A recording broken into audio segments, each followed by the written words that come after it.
Welcome to New Possibilities. I speak truth to power without fear. About a day ago, I saw a video featuring RZA.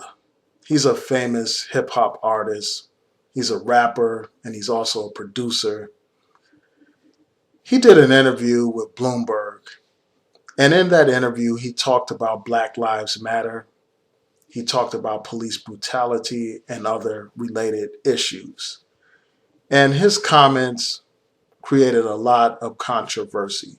So I want you all to check out this video. But before I even do that, I want to give you a little bit more background about RZA and about the group that he was a part of, Tang Clan. Tang Clan is a very popular group that was around in the early 90s. It's a legendary group. Some of the best artists ever in hip hop have come from that group. People like Raekwon and Ghostface Killer, the Method Man, and others have come from that group, and they have been trailblazers. They've been some of the greatest artists, and RZA produced a lot of the tracks on a lot of their classic albums. So they are a highly respected group. This group talked about street life. They talked about 5% knowledge. And for people who don't understand or aren't familiar with the five percenters, they're like an offshoot of the Nation of Islam. They believe in black power and black pride and all that kind of stuff. But they also share a lot of the theological beliefs of the Nation of Islam, which I won't go into right now. But a lot of that dealt with consciousness. So they dropped a lot of knowledge every now and then in some of their songs, even though they talked about street life as well. So RZA did this interview, and I'm going to show the clip now, and then I'm going to provide my commentary on the other side. Lives matter. You know what I mean? All lives matter. I stop eating meat because their life matter to me. You know what I mean? I don't think it's necessary for us to grow a cow to kill it. I don't think it's necessary for, if I'm in law enforcement, and look, I wanted to be in law enforcement as a kid. Really? Yeah, come on, man. Beretta. I grew up with Beretta, Starsky, and Hutch. Yeah. Come on, that's cool. Yeah. You know what I mean? Do you like Starsky or Hutch? Which one do you like better? Depending on what episode. Okay. Right? Okay. But I'm just saying, you wanted to be these guys. You know what I mean? And now to come when you grow up and you see what's happening, the image of that is being taken away. You know, in the old days, you're a cop. You let him in your house and give him a cookie and milk. Now you're like, yo, you know. So all lives matter. And I love what the police do for our society. I love the idea of it, to serve and protect.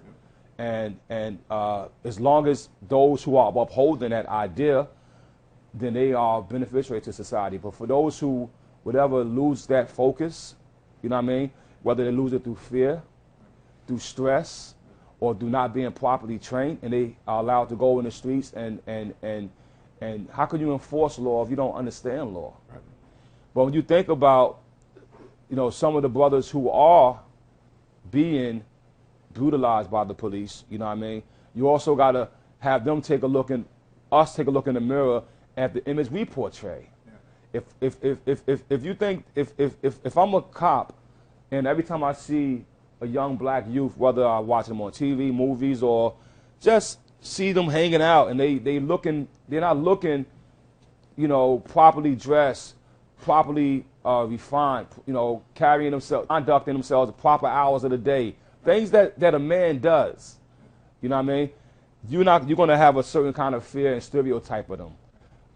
And that's, I tell my sons, I like, I say, if you're going somewhere, you don't have to wear a hoodie, and we live in New York, so hoodies and all that is all good. But sometimes, button up your shirt, clean up, look like a young man. You're not a little kid, you know what I mean? So I think that's another big issue we got to pay attention to is the image that we portray that could invoke a fear to a white officer or to any officer. So what you have here is an example of respectability politics. That's the idea that if black people behave properly, then they don't have to worry about problems in society. They don't have to worry about police brutality or even other forms of discrimination.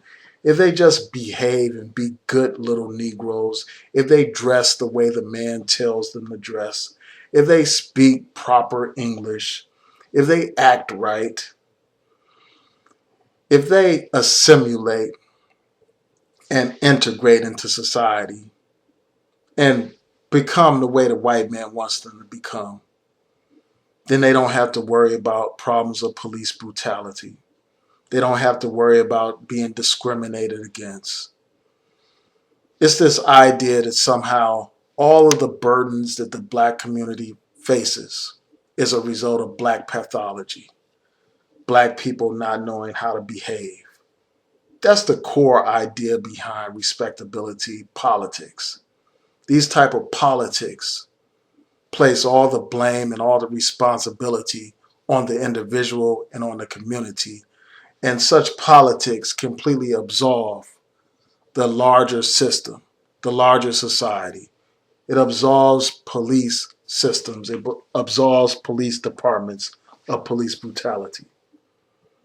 We have to understand that this is a flawed logic. On my Facebook page earlier today, I posted a photograph from one of the pages entitled The Children of Nat Turner. And I see that somehow YouTube has flagged that photograph down. They've taken it down because I can no longer see it on my page, and I saw some kind of message about that. But the fact of the matter is this: no matter how we dress, no matter how we behave, there's a system in place to oppress black people. When they used to lynch black people, they didn't care how we were dressed. They didn't care if we had on a suit. They still lynched a black man. And this photograph that I posted on Facebook, it said, "Tell RZA that I wore a suit," and it features a man being hung, a black man lynched. And it's this photo right here. But it had a caption that said what I mentioned before. But they didn't care how a black man was dressed. They still lynched your black ass. No matter if you wore a suit, no matter if you wore overalls, they didn't care how you were dressed when they lynched you. They didn't care that you were dressed in a dignified manner during the civil rights era, when you had on suits marching in a dignified and respectable kind of way. They didn't care nothing about that. They still put the dogs on you. They still put the fire hoses on you. They still killed you and shot you down dead. So they didn't care about how well you dressed. And they don't care about it today. The numbers speak for themselves. They speak to the fact that we have to deal with a system of racism and white supremacy, a system that disproportionately targets black people. Recently, Campaign Zero released a report, and they pointed out how even though black people make up 20% of the population in 60 large cities, despite the fact that we only make up 20% of those populations, we make up 41% of the victims of police brutality. And they also found that there was no correlation between the level of inner city violence in these cities and the level of police violence. So there was no connection between inner city violence and the level of police violence. So you have a system in place that targets black people disproportionately, that oppresses black people systematically. So this is beyond an issue of dressing properly. This is beyond an issue of merely talking the way the white man wants you to talk, dressing the way the white man wants you to dress. They don't care nothing about that. They don't care about that at all. And one thing that I want to point out is just the hypocrisy.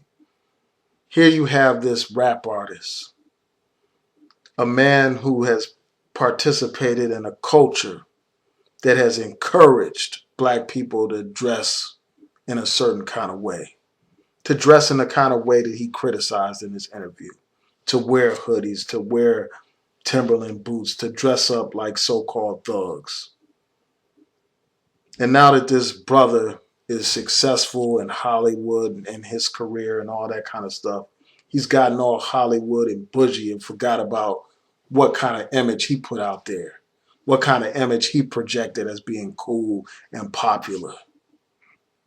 Now that he's safe, far away from these inner cities that he likes to rap about and celebrate and all that kind of stuff, he wants to lecture to black people about how they need to dress,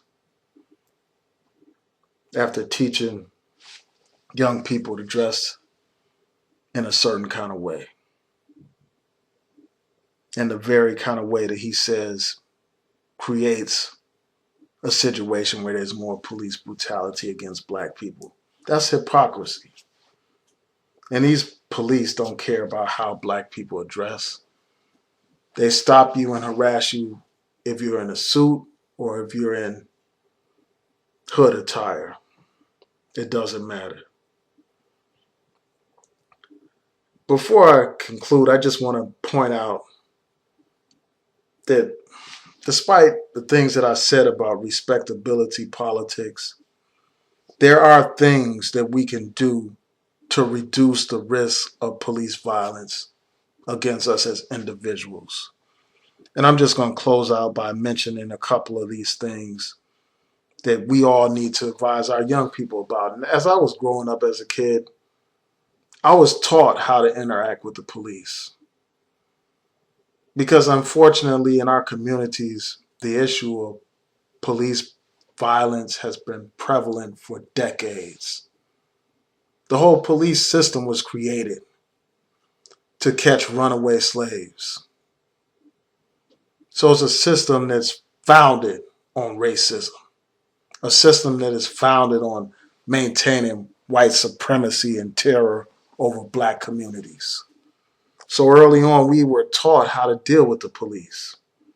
You know, our great-grandparents, our grandparents, our parents, and they passed that on to us about how to interact with these police. So here are a few things. We need to tell our young people never argue with the police. Never touch the police. Never fight with the police. Don't run from the police either. Even though you have a legal right, and the police do not have a legal right to shoot someone who is fleeing if they don't pose a danger to the public or to the police officer. They don't have a right to shoot someone down simply for running. But it is better not to run because these police look for any kind of excuse to kill a black man. Also, if the police ask you for your ID, produce your ID.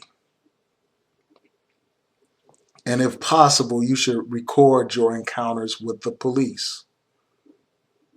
Record, using your phone. You can record audio or you can record video and audio.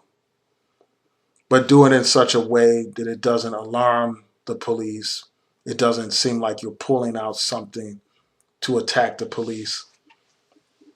Because they could say, well, your cell phone looked like a gun or whatever. So when the police stop you, when you're in your car, cut on your cell phone when you see those flashing lights behind you. Also, it's important that you exercise your constitutional right to remain silent. You can invoke your right. You can demand to see an attorney before you say anything to the police. And if they ask for permission to search your person or your car, you should object. They may go ahead and search it anyway, but you should verbally object for the record to preserve your rights. because these police are known for planting evidence on people. They are known for lying. So you just have to protect yourself. Also, you have a right to know whether or not you're being detained or arrested. If you're not being detained or arrested, then you have the right to leave. So it's important that we know our rights and that we protect our rights and that we protect ourselves by acting in a reasonable kind of fashion. But that's completely different from this idea of respectability politics. It tells you if you're a good Negro, these people won't harm you. We have plenty of examples of black people being brutalized, no matter how well they're dressed or how well mannered they are. You had an example of a student not too long ago. He was a clean cut, preppy type of student, but that didn't stop the police from going upside his head and leaving this brother dripping in blood. It's like when these people get money, they lose their damn mind and they get wrapped up into the BS. And they start to believe that all we have to do is be good little Negroes and it'll be okay. And before I go, I want to conclude on this note. RZA said that all lives matter. He talked about being a vegetarian and how cow lives matter and animal lives matter for the most part. His statements basically trivialized the entire Black Lives Matter movement. See, we say that Black Lives Matter because in this society, our lives are treated as if they are worthless, as if they mean nothing. We are reminded time and time again that this society devalues black people. This society couldn't care less about a black life. They kill black people with impunity. These police, when they kill black people, they are treated like heroes. People get together and they organize fundraisers for these damn killers. They raise thousands upon thousands of dollars to defend these killers. Not only do these killers have defense attorneys representing them, they also have prosecutors who, instead of being prosecutors, these prosecutors assist in the defense of these damn killers. So we see time and time again that there are no indictments for these police officers who kill our people in the streets. And when these officers are actually tried, many times they get away with murder, literally. And we are left being denied justice. We have example after example of this. How many more examples do we need before we realize what's going on? Before we have the courage to say Black Lives Matter? If all lives matter, we wouldn't have a need for a Black Lives Matter movement. There wouldn't be a need for us to march against police brutality in 2016. If all lives matter, we wouldn't see images on our television screens every other day of another black boy or black man or black woman or black girl being killed by police. So those are my thoughts. I welcome your feedback. Please rate, comment, and subscribe. And if you enjoy the content on this channel, please share my videos. Peace.